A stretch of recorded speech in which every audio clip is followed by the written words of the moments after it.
Avis vascular centre మన దేశంలోనే the best varicose vein hospital. Hi sir, నమస్తే. నమస్తే సార్ మీరు సార్ విశ్వవిఖ్యాత నట సార్వభౌమ పద్మశ్రీ అన్నారే, సార్ పద్మశ్రీ కాదు, ఆయనకి భారతరత్న రావాలి. ఎత్తుకోవడం అద్భుతం. డెఫినెట్గా ఫ్యూచర్లో ఎప్పటికైనా ఆయనకి భారతరత్న రావాలి, వస్తుందని కూడా ఘంటాపదంగా చెప్పుకోవచ్చు మనం. అన్ని విధాల అర్హుడు సార్. డెఫినెట్గానండి. ఎన్టీ రామారావు గారు లాంటి ఒక వ్యక్తి ఏ యుగానికో ఒక్కడ పుడతాడండి. యుగ పురుషుడు. డెఫినెట్గా యుగ పురుషుడు అనే సినిమా కూడా టైటిల్తో సినిమా కూడా తీశారు కదా సార్. ఆయనతో. ఎన్టీ రామారావు గారితో నాకు ఫస్ట్ సినిమా ఎన్టీ రామారావు గారితో పడిందండి. సార్ విశ్వనాథ్ గారిని కలిస్తే దేవులపల్లి కృష్ణశాస్త్రి గారు పరిచయం చేశారు నన్ను. పరిచయం చేస్తే అకౌంటెంట్స్, సెట్ అకౌంటెంట్స్ కావాలంటే రేపటి నుంచే వచ్చాయన్నారు. అని అంటే సెట్ అకౌంటెంట్స్ అంటే కూడా తెలియదు నాకు అప్పుడు, సార్ బిగినింగ్ కదా. అవునవును. సరే సెట్ అక్వైంటెన్స్కి రమ్మన్నాడు. ఆ సెట్ ఎక్కడ ఉంటుంది, అది ఏ స్టూడియోలో ఉంటుంది, ఎలా వెళ్ళాలి, ఏమి తెలీదు. తర్వాత కాస్త పక్కన రూమ్లో సీనియర్స్ ఉంటే వాళ్ళని అడిగితే విశ్వనాథ్ గారి సినిమా అంటే వీనస్ స్టూడియోలో జరుగుతుందని చెప్పారు. ఆ నెక్స్ట్ డే మార్నింగ్ ఉన్న డ్రెస్సుల్లో ఒక మంచి డ్రెస్ వేసుకొని నున్నగా తలకు నూనె పెట్టుకుని అక్కడి నుంచి రంగరాజపురం నుంచి తేనంపేట నడుచుకుంటూ వెళ్ళానండి. సార్ దగ్గర దగ్గర ఒక 4 కిలోమీటర్స్ ఉంటుంది. లోపలికి వెళ్తే అంత ఎస్ఎస్లో కెమెరామెన్, నిండు దంపతుల షూటింగు. అప్పటికి అందరూ చంద్రమోహను, తర్వాత లక్ష్మి, రమాప్రభ, రాజబాబు, కైకాల సత్యనారాయణ అందరూ ఉన్నారండి. ఇంతలోకి ఎన్టీ రామారావు గారు కార్లు దిగారు, వస్తున్నారు. వస్తుంటే అందరూ లేచి అలర్ట్ అయిపోయి నిల్చున్నారు. ఎన్టీ రామారావు గారు సెట్లోకి వస్తూ ఉంటే ఏదో ఒక దైవాంశ సంభూతులు వస్తున్న ఒక ఫీలింగ్. నేను ఫస్ట్ టైం ఆయన చూడటం, రాముడిగా కృష్ణుడిగా చూశాం కదా, అప్పటికే చక్కగా తెల్ల పంచ, తెల్ల లాల్చి వేసుకొని ధవళకాంతుల్లో దగదగ మెరిసిపోతున్నాడు ఆయన. ఆయన మెరిసిపోయాడో లేదో అది పక్కన పెట్టండి, నేను మెరిసిపోతున్నాను ఆయన్ని చూస్తూ అనుభూతి చెందడం. అనుభూతి. సరే కూర్చున్నానండి. కూర్చున్న తర్వాత సావిత్రి, రామారావు గారు వాళ్ళిద్దరికీ ఒక షాట్ అరేంజ్ చేశారు. ఒక చెట్టు, ఆ చెట్టు ముందు ఒక చిన్న దిమ్మె, ఆ దిమ్మె మీద ఇద్దరే కూర్చోవడానికి స్పేస్ ఉంది. విశ్వనాథ్ గారు షాట్ చెప్పారు, ఎస్ఎస్ఎల్ఆర్ గారు షాట్ అరేంజ్ చేశారు. దిమ్మెలో లెఫ్ట్ సైడ్నేమో సావిత్రి గారు కూర్చుంటారు, ఈ పక్క స్పేస్లో రైట్ సైడ్ ఉన్న స్పేస్లో ఎన్టీ రామారావు గారు కూర్చుంటారు. కూర్చున్న తర్వాత వాళ్ళిద్దరు సంభాషణ, ఏదో డైలాగ్ ఉంది, అది షాట్. సరే రిహార్సల్ చేశారండి. రిహార్సల్ చేసి టేక్ అని అన్నాడు విశ్వనాథ్ గారు. బ్రదర్ టేక్ చేద్దామంటే ఓకే బ్రదర్ టేక్ చేద్దామన్నారు రామారావు గారు. అంటూ బ్రదర్ టేక్లో మసాలా వేస్తామండి అన్నారు రామారావు గారు. ఓకే బ్రదర్ అన్నాడు విశ్వనాథ్ గారు. ఆయన వచ్చి కూర్చోవటానికి ముందు ఇలాగాని సావిత్రి ఇట్ట అన్నాడు. అనేసరికి ఆ దెమ్మ మీద నుంచి సావిత్రి గారు కింద పడిపోయింది. ఎస్ఎస్ఆర్ గారు కెమెరామెన్ సావిత్రి ఏది సావిత్రి ఏది అని అంటున్నాడు కెమెరాలో నుంచి చూసి. అంటే అనుకోకుండా జరిగినటువంటి మసాలా వేయటం అంటే ఆయన ఏదో గమ్మత్తు చేస్తాడని అనమాట. సరే మళ్ళీ కూర్చోబెట్టి ఆ మసాలా కాస్త రేంజ్ తగ్గించి మళ్ళా రామారావు గారు వచ్చి ఆవిడ పక్కన కూర్చొని డైలాగులు చెప్పారు. అదొక షాట్ అయిపోయింది. ఇది మీ ఫస్ట్ ఎక్స్పీరియన్స్? అది నా ఫస్ట్ ఎక్స్పీరియన్స్ సార్. సో తర్వాత షాట్లు తీస్తున్నారండి. షాట్లు తీస్తూ ఉంటే 11 గంటలకి, అది ఎస్విఎస్ ఫిలిమ్స్, మిద్దే జగన్నాథరావు గారు ప్రొడ్యూసరు సార్. ఆయన వచ్చి 11 గంటలకి రామారావు గారి దగ్గరికి వచ్చి, అప్పుడు పెద్ద ఆయన అనేవాళ్ళం, రామారావు గారు అనేవాళ్ళం కాదు, పెద్ద ఆయన అనేవాళ్ళం. ఇప్పుడంటే రామారావు గారు అంటున్నాం అనుకోండి. అయ్యా మరి మధ్యాహ్నం లంచ్కి ఏం చేయమంటారు అని అడిగాడు ఆయన. 11 గంటలకు వచ్చి ఆయన అడుగుతారంట. అడిగితే ఆయన మెనూ చెప్తాడు ఏ కూర వండాలని. ఓకే. మిద్దే జగన్నాథరావు గారి ఇంట్లో అద్భుతంగా వంటలు చేస్తారు. శ్రీనారాయణ రెడ్డి గారు హైదరాబాద్ నుంచి మెడ్రాస్ ఎప్పుడు వచ్చినా సరే వాళ్ళ ఇంట్లోనే భోంచేస్తారు. సార్ రామారావు గారు బ్రదర్ అని ఆలోచించి, బ్రదర్ చింత చిగురు మాంసం వండించండి అని అన్నారు. అనేసరికి అలాగేనండి అని చెప్పి మిద్దె జగన్నాథరావు గారు వెళ్ళారు. అది అన్సీజన్, చింత చిగురు దొరకదు. చింత చిగురు కోసం మెడ్రాస్ అవుట్స్కట్స్కి 4 జీపులు వెళ్ళేయండి.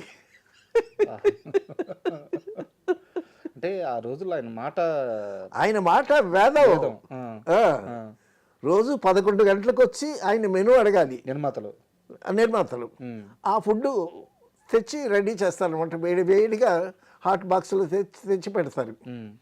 ఆయన తినగా ఏదైనా మిగిలితే మా బట్టోడికి వేస్తారనమాట, తలాకేస్తారు. సరే వెళ్ళారండి. మొత్తానికి ఎక్కడో మరి చింత చిగురు చింతకు ఏదో తీసుకొచ్చారు, చక్కగా వండారు. వెండి ఆ కూర తీసుకొచ్చి అప్పటికి 1 గంట బ్రేక్ అయితే ఎన్టీ రామారావు గారు తినేసే వరకు కాస్త ఆగండి.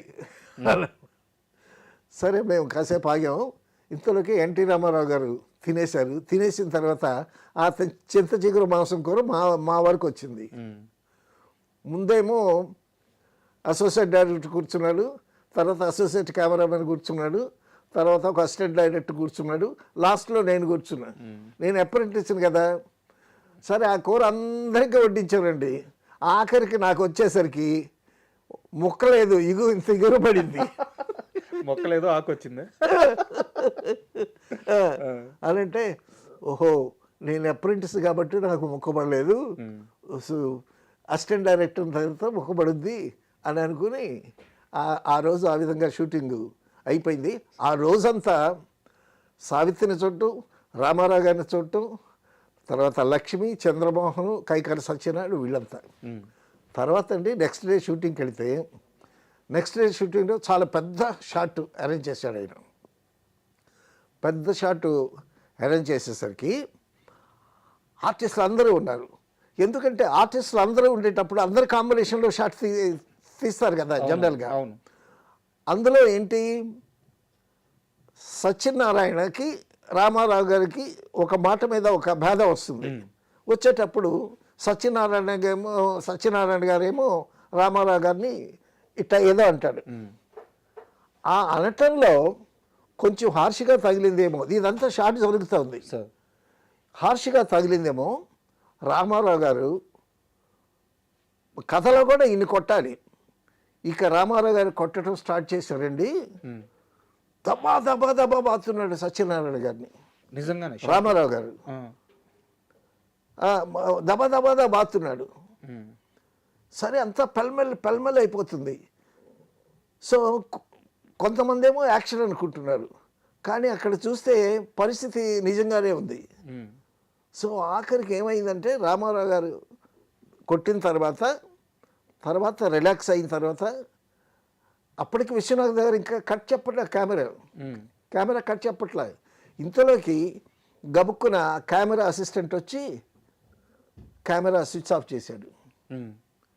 చేసిన తర్వాత రామారావు గారు వెళ్ళి కుర్చీలో కూర్చున్నారు. సత్యనారాయణ ఏమో ఫ్లోర్ బయటకు వచ్చి ఒక చైర్లో కూర్చుని ఆయన విగ్గంతా చెరిగిపోయి ఒగరుస్తూ ఉన్నాడు.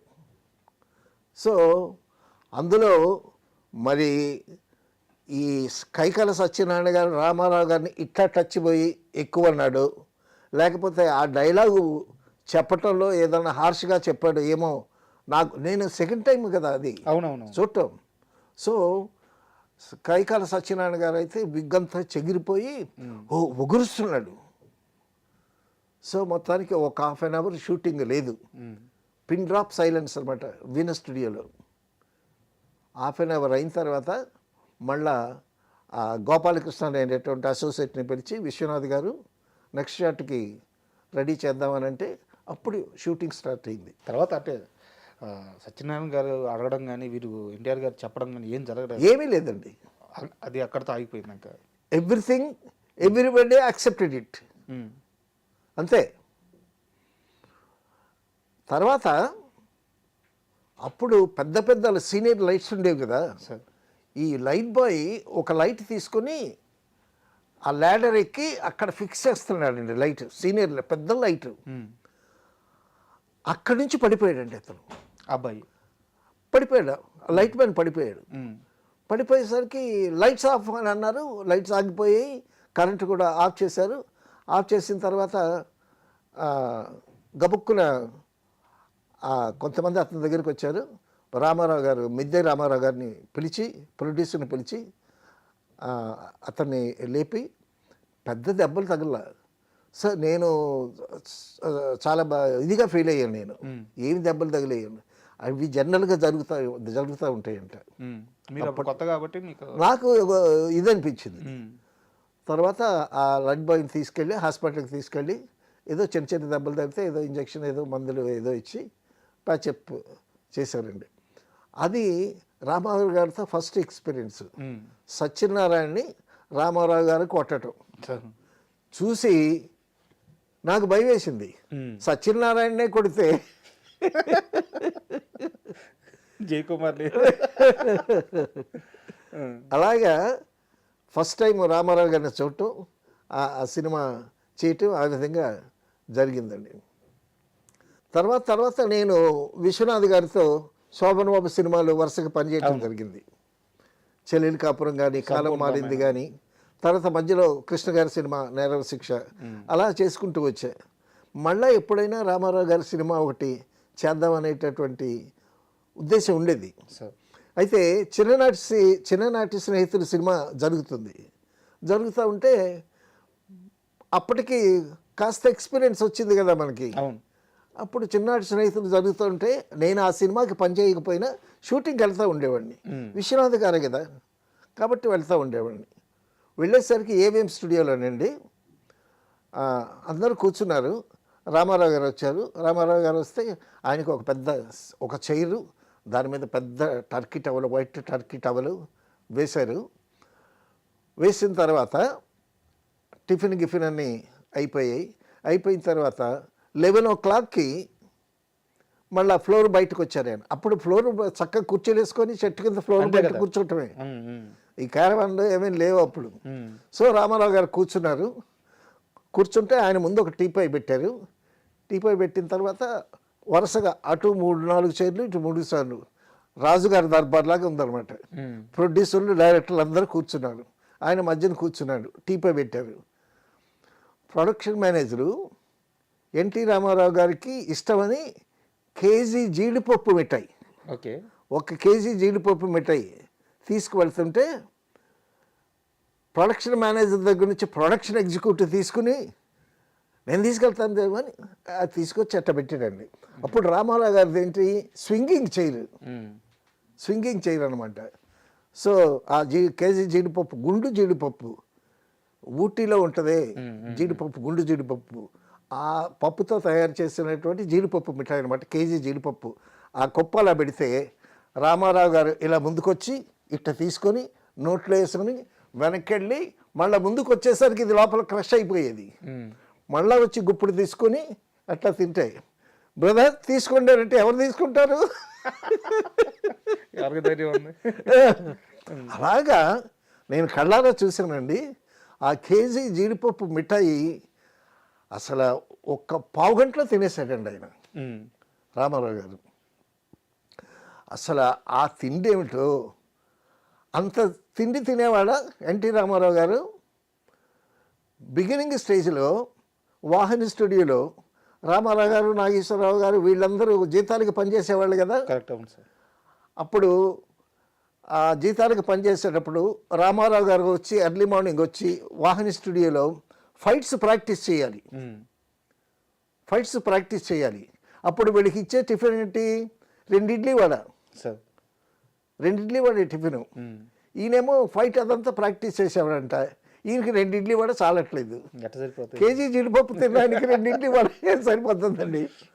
ఒకసారి ఫైట్ ప్రాక్టీస్ అంతా అయిపోయిన తర్వాత నాగిరెడ్డి గారి దగ్గరికి వెళ్ళి, సార్ ఏంటి చెప్పండి అన్న, నేను ఫైట్ ప్రాక్టీస్ చేస్తానండి, నాకు ఆకలి ఎక్కువ, 2 ఇడ్లీ వడ చాలట్లేదండి అన్న అని అంటే అప్పుడు ఈయన ఎక్స్ట్రా టిఫిన్ గ్రాంట్ చేశారు ఆయనకి. సో ఆ విధంగా ఉండేది. అంటే చాలామంది మాట్లాడేటప్పుడు ఏంటంటే ఎన్టీఆర్ గారు అలా తిన్నారు ఇలా తిన్నారు చూసిన ఎక్స్పీరియన్స్తో చెప్తారు. అవును. కానీ ఆయన అలాగే కడుపు మార్చుకొని ఎదిగారు కదా.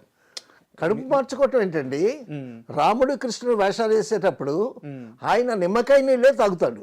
సార్ అసలు ఫుడ్ ఏమి ఉండదు, చాప మీద పండుకుంటాడు. ఎంత నిష్ఠగా ఉంటాడు ఆయన, ఎంత తింటాడో అంత రాక్షసులాగా పనిచేస్తాడు ఆయన. సార్ అంత ఎనర్జీ ఉంటుంది అప్పటికి. తర్వాత ఆయన ఎర్లీ మార్నింగ్ ఎక్సర్సైజ్ చేసేటప్పుడు ఇంటి ముందు, అప్పుడు ఈ జిమ్ములు ఈ ఎక్విప్మెంట్లు ఏం లేవు కదా, ఇంటి ముందు ఒక బండిని ఇసుక కుప్ప పోయించేసాడంట ఆయన. ఆ ఎక్సర్సైజ్ ఏంటి, ఆ ఇసుక కుప్పంతా పాలతో ఇటు వేయటం, ఆ ఇసుక కుప్పంతా ఇటు వేయటం, అదొక ఎక్సర్సైజ్.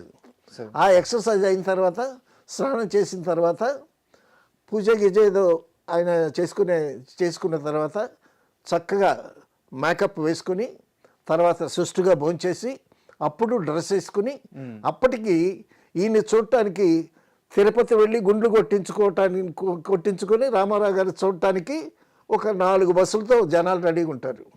అక్కడ దర్శనం అయిపోయిన తర్వాత అక్కడ దర్శనం అయిపోయిన తర్వాత ఇక్కడ దర్శనం. సరే, అక్కడ వాచ్మెన్ ఏం చేస్తాడు, రామారావు గారు బయటకు వచ్చేంత వరకు మీరు బస్సులోనే కూర్చోండి, ఆయన బయటకు వచ్చిన తర్వాత అప్పుడే కిందకి రండి అని ఇన్స్ట్రక్షన్స్ ఇస్తాడు. ఇది ప్రతిరోజు ఉంటుంది సార్, ఇది ప్రతిరోజు ఉంటుంది, ప్రతిరోజు ఉంటుంది. సరే, అప్పటికే మేకప్ వేసుకొని డ్రెస్ వేసుకొని రామారావు గారు వస్తూ ఉంటే అప్పుడు వీళ్ళంతా బస్సుల్లో దిగి అలాగే తేరిపారి చూస్తూ ఉంటారు. ఆయన తేరిపారి చూస్తూ ఉంటే అప్పుడు ఆయన అడుగుతాడనమాట, మీ దేవురు ఎక్కడి నుంచి వచ్చారు? మాది శ్రీకాకుళం అండి. నాగావళిలో నీళ్లు ఉన్నాయా, పంటలు పండుతున్నాయా అని చక్కగా అడుగుతాడు. మీ దేవురండి, మాది రాజమండ్రి అండి. రాజమండ్రి చాలా బాగానే ఉంటుంది, అక్కడ పంటలన్నీ బాగా పండుతాయి. ఈ మీరు ఎత్తుకున్న అబ్బాయి ఎవరనంటే మా మనవడండి. అయితే వాడిని బాగా చదివించండి అని 4 బస్సులు వాళ్ళని ఒక 10 మందిని చక్కగా పలకరించి ఆయన పలకరింపుకి వీళ్ళు పులకించిపోతారు. అంతే కదా, ఎన్టీఆర్ అంత ఒక రాముడిని చూసినట్టు, ఒక కృష్ణుడిని చూసినట్టు, ఒక అవతార పురుషుణ్ణి చూసినట్టు చాలా ఆనందంగా చాలా నిండు మనసుతో పెడతారనమాట. తర్వాత అండి జనాలకి, ప్రేక్షకులకి ఎంత ప్రేమో ఎంత ఇష్టమో. ఒకసారి రాముడు భీముడు షూటింగు నాగార్జున సాగర్లో జరుగుతుంది. నాగార్జున సాగరు కన్స్ట్రక్షన్ ఇంకా జరుగుతూ ఉంది. అక్కడ షూట్ చేస్తే ఆ బ్యాక్గ్రౌండ్ అంతా బాగుంటుందని రాముడు భీముడు షూటింగ్ నాయుడు గారు అక్కడ పెట్టారు.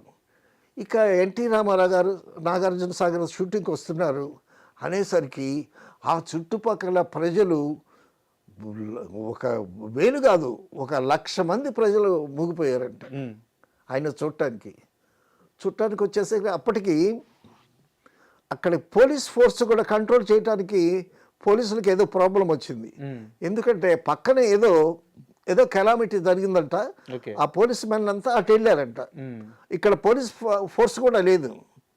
లేకపోయేసరికి రామానాయుడు గారేమో ఇక్కడ షూటింగ్ చేయటము కష్టం అది ఇది అని అంటే, అప్పుడు రామారావు గారు, బ్రదర్ మీరేం కంగారు పడకండి అని చెప్పి రామారావు గారు ఒక హైట్, ఒక చెప్టాలాగా ఎక్కి అందరికీ ఇలాగ చేతులు పెట్టి అందరికీ ఒక నమస్కారం పెట్టి, బాబు మేము షూటింగ్ కోసం వచ్చాము, మీరు మమ్మల్ని చూడటానికి వచ్చారు, మమ్మల్ని చూశారు కదా అని మిగతా వాళ్ళని కూడా చూపించి, సో మీరు చూసి చక్కగా మీరు వెనక్కి వెళ్ళిపోతే మా పని మేము చేసుకుంటాం అని అంటే, ఇంతమంది జనాల్లో పిన్ డ్రాప్ సైలెన్స్ అనమాట. ఆయన మాట విని అలాగే వెనక్కి వెళ్ళారు. ఒక్క మాట, ఆయన మాట, ఆ మాటకి ఎంత విలువ, ఆ వ్యక్తి మీద ఎంత ఆరాధనా భావం. దేవుడు అంటే అసలు ఒకసారి నేను రైల్వే స్టేషన్, మెడ్రాస్ సెంట్రల్ స్టేషన్లో చూశానండి. నేను స్టేషన్కి వెళ్ళాను, మా బ్రదర్ వస్తాడని రిసీవ్ చేసుకోవడానికి. ఇంతలోకి తప్పుకోండి అంటున్నారు. ఏంటని నిలబడి చూస్తే రామారావు గారు ఫస్ట్ క్లాస్ నుంచి దిగారు. దిగి నడిచొస్తూ ఉంటే అసలు అసలు స్పెల్ బౌండ్ అనమాట. నేనేంటి ఆ ప్రయాణికులందరూ ఆగి చూస్తున్నారు రామారావు గారు.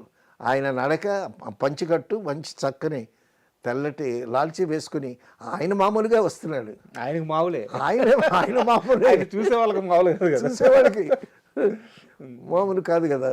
సో అటువంటి పర్సనాలిటీ. తర్వాత అండి అంత పర్సనాలిటీలోనూ ఆయన వ్యక్తిని గౌరవించడం ఆయన్ని చూసి నేర్చుకోవాలండి. సార్ సి నారాయణ రెడ్డి గారిని పాటలు రాయమంటే నారాయణ రెడ్డి గారు ఒక కండిషన్ పెట్టారు. ఏమండి, నేను ఒక సినిమాకి అన్ని పాటలు రాసి ఆ విధంగా ప్రవేశించాలనుకుంటున్నాను అని అంటే, అలాగే బ్రదర్ పాటలన్నీ మీరే రాయండి అని చెప్పి సి నారాయణ రెడ్డి గారిని ఇన్వైట్ చేశారు రామారావు గారు.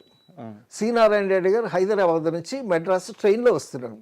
సార్ అప్పుడు సి నారాయణ రెడ్డి గారిని రిసీవ్ చేసుకోవటానికి ఎన్టీ రామారావు గారు త్రివిక్రమరావు గారిని తీసుకుని, గుమ్మడి గారిని తీసుకుని వెళ్ళారు. 2 కార్లు తీసుకుని స్వయంగా వారే వెళ్ళారు. స్వయంగా ఆయన వెళ్ళారు. నారాయణ రెడ్డి గారు వస్తే ఆయన్ని రిసీవ్ చేసుకొని, బ్రదర్ ఇది నేను ఎప్పుడు వాడే కారు, ఇది మన కారే, నేను షూటింగ్కి వెళ్తాను ఈ కార్లో, రోల్స్ రాయిస్ కారు అనుకుంటా, ఓల్డ్ మోడల్ రోల్స్ కారు. తర్వాత ఈ కారు, మీరు ఏ కారులో కూర్చుంటారు అని అడిగారంట. అని అంటే, మీరు రోజు షూటింగ్కి వెళ్ళే కారులోనే కూర్చుంటారంటే నారాయణ రెడ్డి గారు వచ్చారు. వచ్చిన తర్వాత అప్పుడు ఒక పాట ట్యూన్ చేశారు. ఆ ట్యూన్కి ఈయన సాహిత్యం రాశాడు, పాట ట్యూన్ అయిపోయింది. కానీ 2వ పాట ముందుకు వచ్చింది. అదే నన్ను దోచుకుందు ఒకటే వన్నెల దొరసాని. ఆ పాట మొట్టమొదటి నారాయణ రెడ్డి గారు రాసినటువంటి పాట. ఆ పాటతో ఆయన ప్రస్థానం మొదలైంది. తర్వాత ఎన్టీ రామారావు గారి సినిమాలో ఎన్నిటికో ఆయన పాటలు రాశాడు. ఆయనకి సరస్వతి పుత్రులు అంటే ఎంత ఇష్టం అంటే, అవునవును, ఇప్పుడు మీరు చెప్పిన సినారయ్య గారి ఉదాహరణ కానీ, పరుచూరి బ్రదర్స్ ఉదాహరణ కానీ, నేను వేటూరి సుందరరామూర్తి గారి అబ్బాయిని ఇంటర్వ్యూ చేశాను. వారు చాలా మంది తెలియని ఒక విషయం చెప్పారు. వేటూరి గారి చేత పాటలు రాపించాలని చెప్పి ఆయన ఇండస్ట్రీలోకి రాకముందు దగ్గర బంధువుల ద్వారా ఆయన్ని పరిచయం చేస్తే ఆయన ఇంటికి పిలిచి కూర్చోబెట్టి అవునవును 1కి 3 సార్లు చెప్పారు. ఆయన జర్నలిస్ట్గా పనిచేస్తున్నారు. అవునవును, లేదు నువ్వు పాటలు రాయగలవు, నువ్వు రా, నా పాటలు ఇస్తాను, నీకు పాటలు వస్తాయని చెప్పి చాలా ఫోర్స్ చేసి వేటూరి గారు సినిమా ప్రస్థానం మొదలవడానికి కూడా కారణం ఎన్టీఆర్ గారేనా? అవునవునవును అవును. తర్వాత ఒక పాట కోసం అని వేటూరి సుందరరామూర్తి గారు ఇంటికి వెళ్ళారు హైదరాబాద్లోనే. వెళితే నువ్వు ఇక్కడే ఉండు, నేను ఎన్టీ రామారావు గారి దగ్గరికి వెళ్ళి వస్తాను అని ఒక బ్రీఫ్ కేసు ఓపెన్ చేసి చూపించాడు. నాకెందుకు చూపిస్తున్నాడు అర్థం కాల. బ్రీఫ్ కేస్ ఖాళీగా ఉంది. అట్నుంచి వచ్చిన తర్వాత బ్రీఫ్ కేస్ తెరిచి చూపించాడండి. అప్పటికి సీఎం అయ్యారు రామారావు గారు. బ్రీఫ్ కేసు నిండా నోట్ల కట్టలండి, అన్ని కట్టలు నేను ఎప్పుడు చూడాలి. అంటే వేటూరి సుందరరామూర్తి గారు పెడితే ఆ బ్రీఫ్ కేసు నిండా కట్టలు నింపి పంపాడు రామారావు గారు. మీరు అన్నారే సాహిత్యం అన్నా, సాహితీకారులన్నా ఎంత అభిమానం, ఎంత ప్రేమం. తర్వాత ఒక సినిమాలో కర్ణుడి గురించి, కర్ణుడి క్యారెక్టరైజేషన్ గురించి మోదుకూరి జాన్సన్ గారు ఒక చక్కగా రాశారంట ఒక సీను. రాస్తే చాలా ముచ్చటపడ్డాడు రామారావు గారు. బ్రదర్ మేము దానవీర సూర్యకర్ణ తీస్తున్నాము, దానికి మీరే డైలాగులు రాయాలి అని అన్నారంట రామారావు గారు.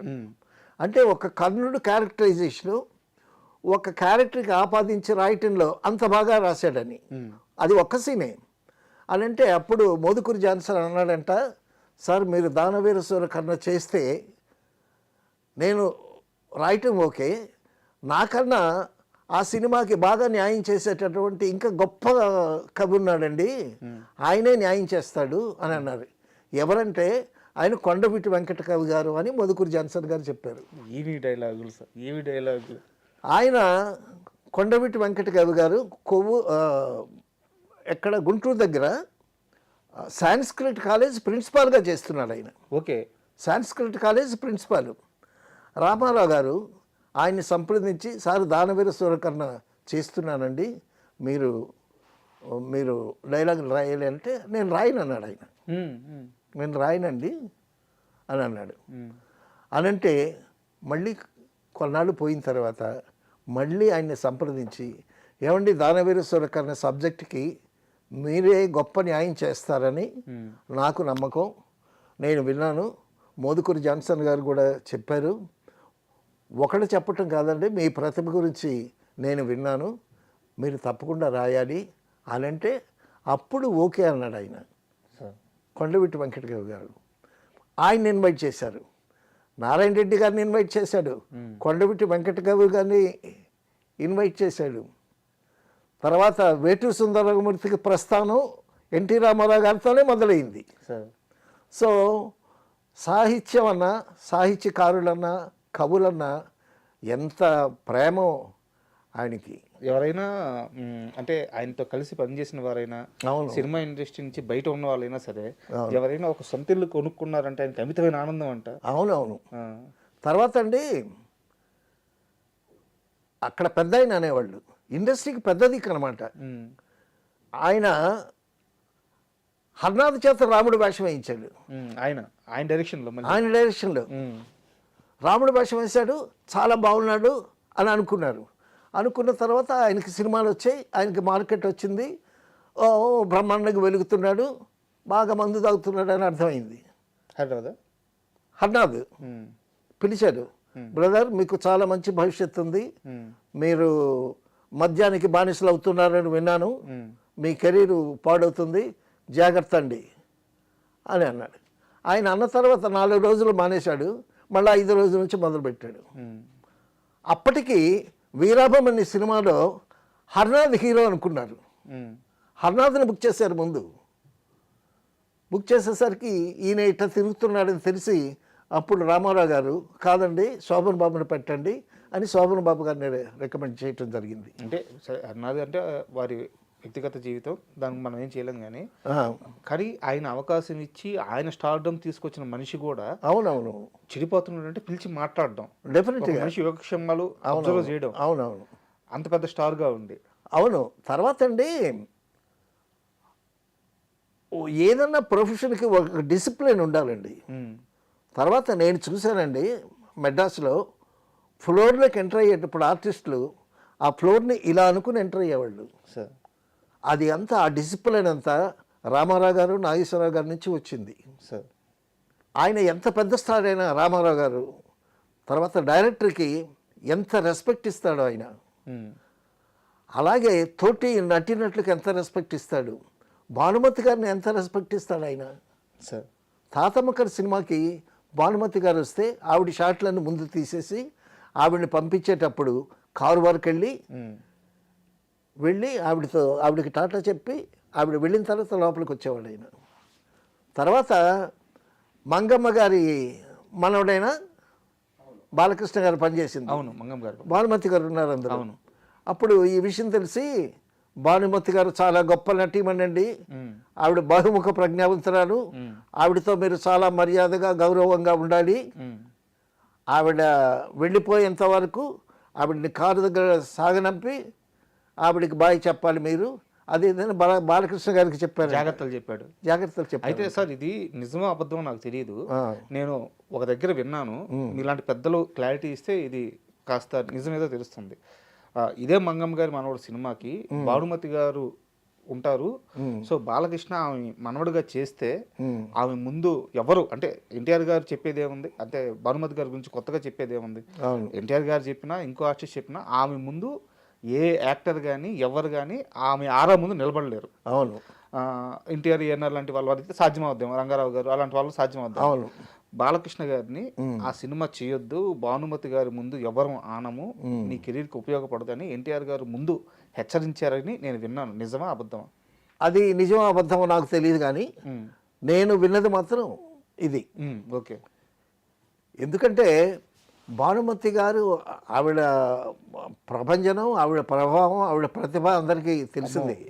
ఆవిడ విషయంలో చాలా జాగ్రత్తగా ఉంటారు, పెద్ద హీరోలు కూడా జాగ్రత్తగా ఉంటారు. సో ఆ జాగ్రత్తతో తర్వాత భానుమతి గారు అంటే ఎందుకు అంత జాగ్రత్తగా ఉంటారంటే ఇక్కడ ఒక విషయం చెప్పాలి మీకు.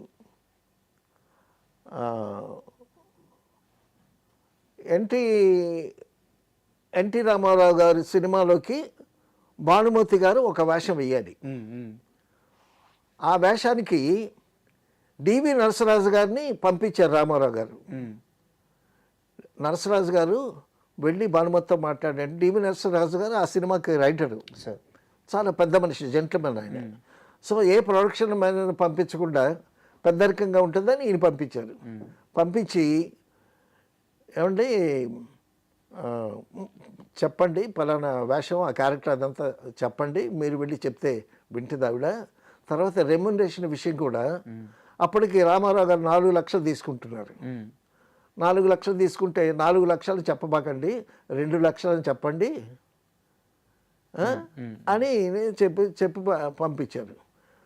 పంపిస్తే నరసరాజు గారు వెళ్ళి మాట్లాడి అమ్మ ఇలా వేషం వేయాలి అది ఇది అని మాట్లాడారు. మాట్లాడిన తర్వాత రెమ్యునరేషన్ విషయం నెక్స్ట్ డే వస్తే అమ్మ రెమ్యునరేషన్ మరి ఎంత మాట్లాడాలి కదా అని అన్నాడు.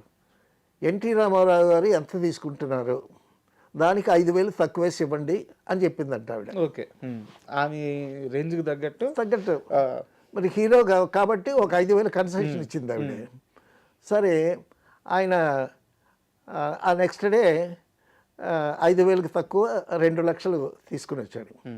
తీసుకుని వచ్చిన తర్వాత ఇదిగోండి మీ అమౌంట్ అది ఇది అని అంటే భానుమతి గారు ఏం చేసింది, ఎన్టీ రామారావు గారు 2 లక్షలు తీసుకుంటున్నాడు కదా, ఇప్పుడు నాకు 1,95,000 ఇచ్చారు కదా అని ఈవిడ ఒక 5,000 ఇచ్చి ఈ 2 లక్షలు తీసుకుని ఆయన రెమ్యునరేషన్గా తీసుకొని నా సినిమాలో యాక్ట్ చేయమని చెప్పండి అని అంది. అప్పుడు 4 లక్షలు తీసుకునేటటువంటి ఎన్టీ రామారావు గారు 2 లక్షలకి యాక్ట్ చేయాల్సి వచ్చింది. చేశారుగా, అమ్మాయి పెళ్ళేదో సినిమా చేశారంట. సో అంటే ఆవిడకి అవన్నీ ముందే ఊహిస్తుంది ఆవిడ చాలా తెలివైంది, బహుముఖ ప్రజ్ఞాశాలి అని అందుకే అన్నారా.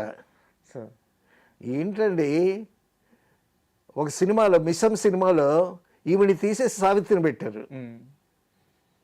తోడునేడు సినిమాలో సావిత్రి ప్లేస్లో భానుమతి వచ్చి కూర్చుంది. ఇట్లాంటివన్నీ జరుగుతాయి. అంటే అయితే మనం ఎన్టీఆర్ గారి గురించి మాట్లాడుకున్నాం కాబట్టి, అవును, మీరు చివరిగా ఒక మాట చెప్పండి. ఆయనతో కలిసి ప్రయాణించారు, ఆయన్ని చూస్తా ఆనందపడ్డారు, ఆయన స్టార్ డమ్ దగ్గర నుంచి ఆయన ముఖ్యమంత్రి అవ్వడం చూశారు.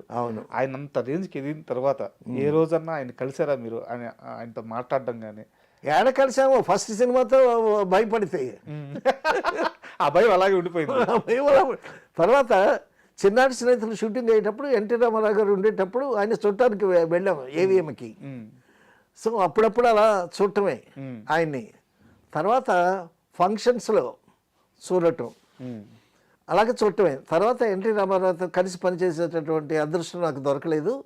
తర్వాత శోభన్ బాబు గారు, కృష్ణ గారు, నాగేశ్వరరావు గారితో సినిమాలు చేయటం తటస్థించింది. తర్వాత ఎన్టీ రామారావు గారిని ఆ విగ్రహాన్ని, ఆ మనోహర విగ్రహాన్ని ఫంక్షన్స్లో చూడటమే. సార్ నిజంగా చాలా చాలా థ్యాంక్ యూ. ఎందుకంటే ఆయన యుగ పురుషుడు, తెలుగువారి ఆత్మగౌరవాన్ని నిలబెట్టిన డెఫినెట్గా అలాంటి గొప్ప వ్యక్తి గురించి అద్భుతమైన విషయాలు తెలియజేశారు. తర్వాత అలాగే మీరు ఇంటర్వ్యూ స్టార్టింగ్లో ఒక మాట అన్నారు, పద్మశ్రీ కాదు డెఫినెట్గా భారతరత్న రావాల్సిందే అని చెప్పేసి.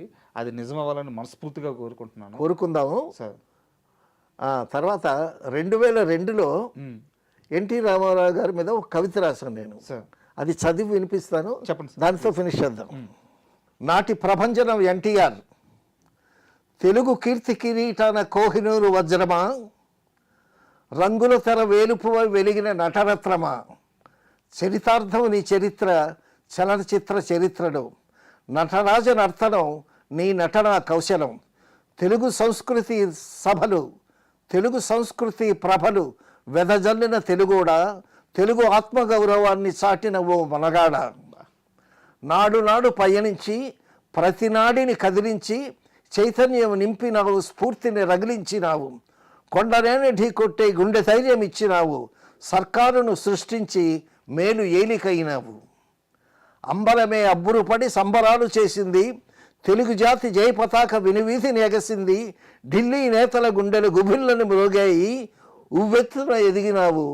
ఉవ్వెత్తున ఎదిగినావు జాతీయ స్థాయికి.